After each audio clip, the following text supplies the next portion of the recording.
माझा नमस्कार। आज रमाबाई जयंती निमित्त माझे मनोगत व्यक्त करीत आहे। रमाबाईचा जन्म 7 फेब्रुवारी 1898 रोजी वंदन या गावी झाला। त्यांच्या वडिलाचे नाव भिक्खू तर आईचे नाव रुक्मिणी असे होते। वयाच्या अवघ्या 9व्या वर्षी त्यांचा विवाह भीमरावांशी झाला। डॉक्टर बाबासाहेब आंबेडकर परदेशी देशात शिकण्याला गेल्यावर त्यांनी संसार समर्थपणे चालवला। आपल्या कुटुंबातील अनेक व्यक्तीच्या मृत्यूचे दुःख बाबासाहेबांना न कळविता त्यांनी एकटीने सोसले। बाबासाहेबांच्या समाजकार्यातही साथ मोलाची ठरली।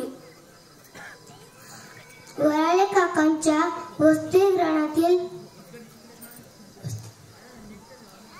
मुलांची जेवणाची सोय व्हावी म्हणून त्यांनी आपल्या सोन्याच्या बांगड्या दिल्या। दलित आई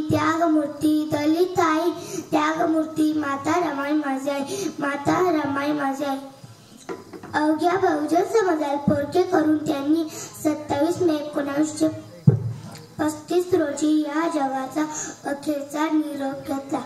जय भीम। धन्यवाद।